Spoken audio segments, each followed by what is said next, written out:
Australia سرکاری طور پر اسے کامن ویلتھ آف آسٹریلیا کے نام سے جانا جاتا ہے۔ آسٹریلیا ایشیا کے جنوب مشرق میں واقع ہے۔ آسٹریلیا کو سب سے بڑے جزیرے کے طور پر بھی جانا جاتا ہے۔ آسٹریلیا دنیا کا واحد ملک ہے جو پورے بر اعظم پر حکومت کرتا ہے۔ سن 1788 میں یورپ سے آنے والوں سے پہلے یہاں کے مقامی باشندے اس ملک کے زیادہ تر حصے میں رہائش پذیر تھے۔ اس کے بعد دنیا بھر سے لوگ نقل مکانی کر کے آسٹریلیا آئے۔ اس کے بعد آسٹریلیا دنیا بھر میں مختلف ثقافت کے لوگوں کے ساتھ ایک ایسا ملک بن گیا جو کہیں اور نہیں تھا۔ آسٹریلیا اس وقت ایسے گھر کی حیثیت رکھتا ہے جس میں 200 ملکوں کے لوگ رہائش پذیر ہیں۔ اہم بات یہ ہے کہ آسٹریلیا نے سب سے زیادہ مشہور اور ہر دل مقبول اداکار پیدا کیے، جیسے میل گبس، بریو ہارٹ، ہیفجیک، ولور رائن اور لیجنڈری ہیتھ لیچر، جوکر وغیرہ۔ یہاں بہت سے کینگروز بھی ہیں، جنگی ٹینک بھی ہیں اور بمبار جہاز بھی ہیں۔ پورے بر اعظم کو اپنے نام کرنا صرف آسٹریلیا کا ہی کارنامہ ہے۔ آسٹریلیا حقائق، اعداد و شمار اور خصوصیات۔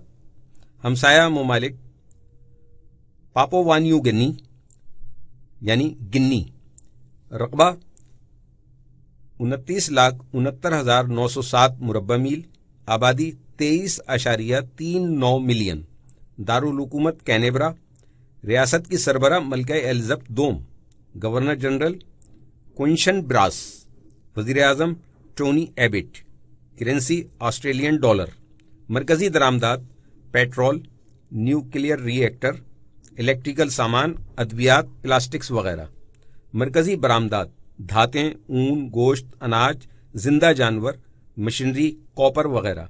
درآمدی ممالک: چین 19.5%، امریکہ 10.4%، جاپان 7.8%، سنگاپور 5.5%، جرمنی 4.7%، 2013 کے اعداد و شمار کے مطابق۔ برآمدی ممالک: چین 36.1%، جاپان 18.1%، کوریا 7.3%، انڈیا 3.6%، امریکہ 3.5%۔ وقت GMT +10۔ Web site http://www.australia.gov.au۔ معاشی طائرانہ جائزہ: اگر ہم G7 اقوام کے ساتھ اس کا موازنہ کریں تو ورلڈ بینک کے مطابق آسٹریلیا کی معیشت کافی چھوٹی نظر آتی ہے، تاہم فیکس کی بنیاد پر اس کی GDP برطانیہ، جرمنی اور امریکہ سے بہتر ہے۔ 15 سال پہلے آسٹریلیا کی معیشت کی شرح نمو سالانہ 3.6% تھی، یعنی 2.5% باقی دنیا کے مقابلے میں اچھی تھی۔ آسٹریلیا کی معیشت بہت مضبوط بنیادوں پر استوار ہے۔ اس کے ساتھ اس کا 70% GDP مختلف صنعتوں سے آتا ہے، جیسا کہ فنانس، ایجوکیشن اور ٹورزم وغیرہ۔ اس بات سے ہٹ کر کہ آسٹریلیا کی برآمدی صنعت بہت مضبوط ہے اور مزید ترقی کر رہی ہے، آسٹریلیا اس سلسلے میں بڑی خراب صورت رکھتا ہے کہ اس کے جاری اکاؤنٹس کا خسارہ بہت زیادہ ہوتا ہے۔ اس کا مطلب یہ کہ اپنی گھریلو ضروریات کو پورا کرنے کے لیے آسٹریلیا دوسری معاشی طاقتوں کے وسائل استعمال کر رہا ہے۔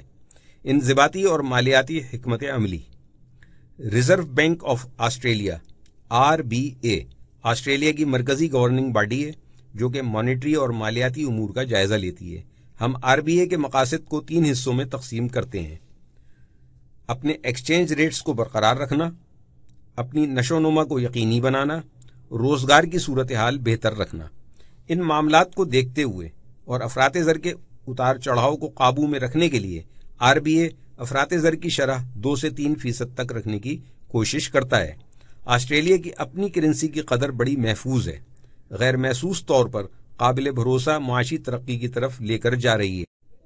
RBA 2 طریقوں سے افراط زر کو قابو کرنے کے اقدامات کو یقینی بناتا ہے: پہلا شرح سود اور دوسرا اوپن مارکیٹ آپریشن کی اصلاح کرنا۔ قرض دینے والے بینکوں کی طرف سے شرح سود مقرر کی جاتی ہے۔ دوسری طرف اوپن مارکیٹ آپریشن میں RBA government bond, securities, notes, bonds وغیرہ کی خرید و فروخت کرتی ہے تاکہ سیالیت کو قابو کرتے ہوئے مارکیٹ میں پھیلے ہوئے سرمایے کی طلب و رسد کو قابو کر سکے. سوائے جنوری کے مہینے کے ہر مہینے RBI میٹنگ کرتا ہے اور غور و فکر کرتا ہے کہ مانیٹری پالیسی میں کیا تبدیلی آئے گی. مثلا آسٹریلیا میں افراط زر میں بہت اضافہ ہو رہا ہے. قطع نظر اس کے کہ بینک کیا چاہتے ہیں، اس اضافے کو قابو کرنے کے لیے بینک یہ فیصلہ کرتا ہے کہ شرح سود کو بڑھا دیا جائے، جس سے یقیناً قرضے کی قیمتوں میں بھی مؤثر اضافہ ہو جائے گا. اس حرکت سے قرضہ لینے والوں کی تعداد میں کمی آئے گی اور لوگ سرمایہ بینکوں میں جمع کرنا شروع کر دیں گے، جس کی وجہ سے اشیاء کی خریداری پر دباؤ کم ہو جائے گا. کاروباری افراد اشیاء کی قیمتوں کو کم کرنے پر مجبور ہو جائیں گے. اس طرح افراط زر کو قابو کیا جا سکے گا. Australian dollar. آسٹریلیا کے شہری صبح جلدی اٹھنے کے عادی ہیں اور جلدی کھیلنے کی بھی عادت رکھتے ہیں. یہی وجہ ہے کہ ہر ہفتے آسٹریلوی مارکیٹس ہی سب سے پہلے کھلتی ہیں. آسٹریلیا کی مقامی کرنسی یعنی آسٹریلین ڈالر کو اوسی بھی کہا جاتا ہے. ہم اسے کمیڈیٹی ڈالر بھی کہتے ہیں. ایک بہت اہم خوبی جو آسٹریلین ڈالر میں ہے وہ یہ کہ اس کا بہت اچھا اور مثبت تعلق سونے کی قیمتوں کے ساتھ ہے. اس کی وجہ یہ ہے کہ آسٹریلیا دنیا میں تیسرا سب سے بڑا سونا پیدا کرنے والا ملک ہے. یہی وجہ ہے کہ جب بھی سونے کی قیمت اوپر یا نیچے جاتی ہے آسٹریلین ڈالر بھی اسی کے ساتھ اوپر یا نیچے جاتا ہے. آسٹریلین ڈالر لمبے دورانیے کی ٹریڈ کے لیے بہترین کرنسی ہے. بہت سی بڑی کرنسیز کے درمیان آسٹریلین ڈالر زیادہ سودی شرح کی وجہ سے پہچانا جاتا ہے. یہ خصوصیت اسے لمبے دورانیے کے لیے سب سے زیادہ پسندیدہ بنا دیتی ہے. دراصل لمبے دورانیے میں کوئی بھی کرنسی بھاری سود کی شرح کی وجہ سے خریدی جاتی ہے اور اس کا تبادلہ کم شرح سود رکھنے والی کرنسی کے ساتھ کر لیا جاتا ہے، جس سے سود کے درمیانی فرق کو حاصل کیا جاتا ہے. PBOC شرح سود ایباکس سسٹم کے تحت متعین کرتا تھا جو کہ 25 کے بجائے 9 پر تقسیم ہوتے تھے. ایباکس سسٹم کو اب چونکہ چین نے چھوڑ دیا ہے اس لیے اس کو سمجھنے کی ضرورت رہتی ہے. لیکن اگر آپ اس کے بارے میں جاننا چاہتے ہیں تو wikipedia.com پر اس کو مزید پڑھ سکتے ہیں. چین نے چند سالوں پہلے اپنے روایتی طریقے کو چھوڑ کر 0.25 کی شرح سے شرح سود میں کمی اور اضافے کا طریقہ کار اپنا لیا ہے. حقیقت یہ ہے کہ PBOC معاشی اصلاحات کرنے کے لیے بہت بدنام ہے کہ وہ اس کے لیے شرح سود میں بہت زیادہ اور تندہی سے تبدیلیاں کرتا ہے. شرح سود سے ہٹ کر PBOC کے اندر یہ صلاحیت بھی ہے کہ مانیٹری پالیسی کے پس منظر میں بینکوں کے لیے اثاثہ جات کی شرح کو بھی کنٹرول اور ایڈجسٹ کرے. آپ دیکھتے ہیں کہ RRR کا حوالہ چینی بینکوں میں موجود رقم کے لیے دیا جاتا ہے، جس رقم کی بینکوں کو اپنے والٹ کے لیے ضرورت ہوتی ہے. یہ شرح کئی طرح کی ہوتی ہیں. PBOC اس قابل ہے کہ وہ رقومات کی گردش کو کنٹرول کر سکے اور اپنے اہداف کے مطابق افراط زر کے پھیلاؤ کو قابو میں رکھے. یوان کرنسی ایک ابتدائی یونٹ ہے، یعنی چین کی ماڈرن کرنسی ریمبی کا ابتدائی یونٹ ہے. ریمبی چین کی کرنسی کا سرکاری نام ہے، جبکہ یوان کا حوالہ سارے یونٹس کے لیے دیا جاتا ہے.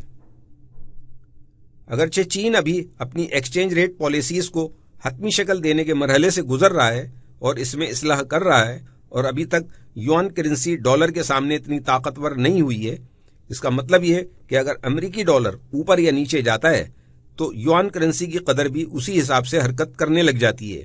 یعنی یوان کا شمار دنیا کی ان عام اور فوریکس مارکیٹ میں استعمال ہونے والی بڑی کرنسیز میں نہیں کیا جاتا. چین اور امریکہ کے درمیان یہ معاملہ ایک طرح کے تنازع کا سبب بن گیا ہے. چین کی کرنسی میں کون زیادہ دلچسپی لے سکتا ہے کیونکہ اس کی قدر کم ہے. اس صورتحال نے غیر تسلی بخش تجارتی ماحول بنا دیا ہے. یعنی چینی کرنسی کے ساتھ ٹریڈ آسان نہیں ہے، لیکن یہ چین کی ترقی کا سب سے مرکزی ڈرائیور بھی ہے. چین بہت آہستگی سے اپنی کرنسی کی قدر کو بڑھانے کی کوشش کر رہا ہے. انہوں نے بڑے آہستہ انداز سے اپنے بانڈز کو ہانگ کانگ میں متعارف کروا دیا ہے. دنیا کی مارکیٹیں بڑے بڑے مالیاتی کھلاڑیوں سے بھری ہوئی ہیں. وہ اپنے سرمایہ کو پہلے یوان میں اور پھر یوان بانڈز میں سرمایہ کاری کرنے کے لیے تیار رہتی ہیں. GDP کے اہم معاشی اشاریے. اس کے ذریعے چین کی معاشی صورتحال کا اندازہ لگایا جاتا ہے. یہ عام طور پر سہ ماہی بنیاد پر آتی ہے اور پچھلے سال کی سہ ماہی کے ساتھ اس کا موازنہ کیا جاتا ہے.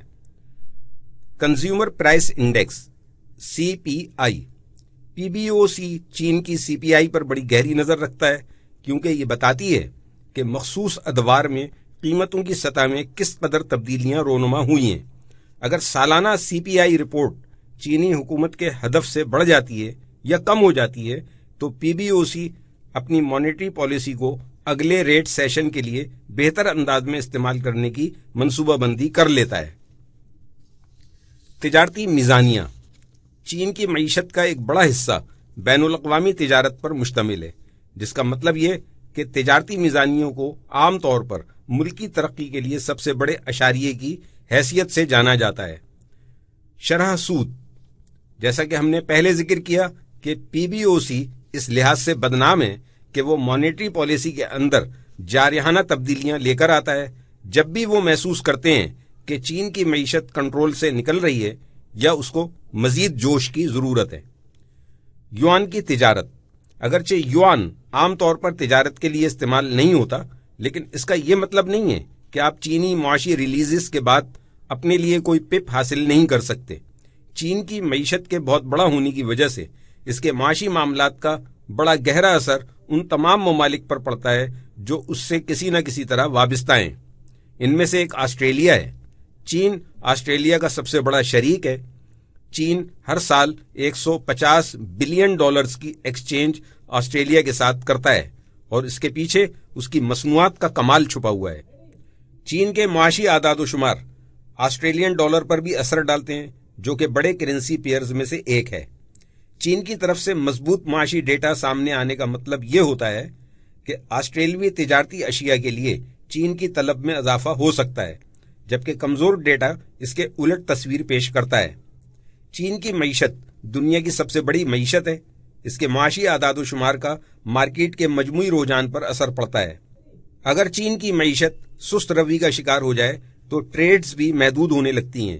یہ رجحان زیادہ سود دینے والی کرنسیز جیسا کہ آسٹریلیا وغیرہ میں نظر آتا ہے۔ دوسری طرف اگر چین کی معیشت ترقی کر رہی ہے تو یہ اس بات کی نشاندہی ہے کہ اس کے تجارتی شراکت دار بھی مثبت رجحان میں ہیں۔ مجموعی طور پر اس وجہ سے دنیا بھر کی معیشت ترقی کرتی ہے۔ تجارتی تدابیر آسٹریلین ڈالر میں ٹریڈ کرتے ہوئے آپ کو اپنے کیلنڈر کو چینی معاشی ریلیزز کی تاریخوں کے حساب سے مرتب کر لینا چاہیے اور PBOC کے بیانات کو بھی ذہن میں رکھنا چاہیے۔ اکثر توقع سے زیادہ چین کی معاشی ترقی آسٹریلین ڈالر امریکی ڈالر یا آسٹریلین ڈالر جاپانی ین کی قدر میں اضافے کا باعث بن جاتی ہے، اور توقع سے کمزور صورتحال کا مطلب یہ ہوتا ہے کہ اب آسٹریلین ڈالر بکنا شروع ہو جائیں گے جو کہ اس کی قدر میں کمی کا باعث ہوگا۔ PBOC کے ریٹ کے بارے میں فیصلے تھوڑے پیچیدہ ہوتے ہیں، یہ ہمیشہ مارکیٹ کی تازہ ترین صورتحال کے مطابق ہوتے ہیں، اس لیے آپ کے لیے یہی ضروری ہے کہ آپ اپنا ہوم ورک مکمل رکھیں اور اس کے بعد ہی ٹریڈ میں داخل ہوں۔ PBOC